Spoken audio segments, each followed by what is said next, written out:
அன்புக்குரியோரே, நமது வாழ்வில் நாம் ஒவ்வொரு நாளும் மற்றவர்களுடைய செயல்களை பற்றியும், மற்றவர்களுடைய பண்புகளை பற்றியும் பல மதிப்பீடுகளை நாம் வெளிப்படுத்துகிறோம்.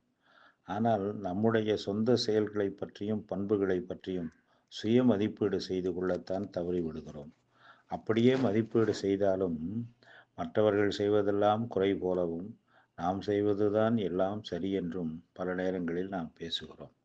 ஒரு விஷயத்தை பற்றி அது சரியாக இல்லை என்று நாம் கோபித்து பேசும்போது, நாம் மிகவும் கண்டிப்புள்ளவர் என்று நம்மை பற்றியே பெருமைப்படுகிறோம்.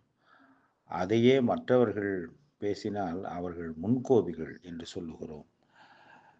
சில விஷயங்களை ஒழுங்கு பற்றி நாம் வலியுறுத்தி சொல்லும்போது, நாம் மிகவும் ஒழுங்கை பேணுபவர்கள் என்று பெருமை கொள்ளுகிறோம்.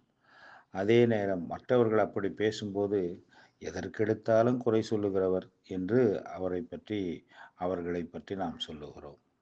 நாம் மிகவும் எளிமையான தோற்றத்தில், எளிய உடைகளையோ எளிய தோற்றத்திலோ இருந்தால் அதை எளிமை என்று சொல்லுகிறோம்.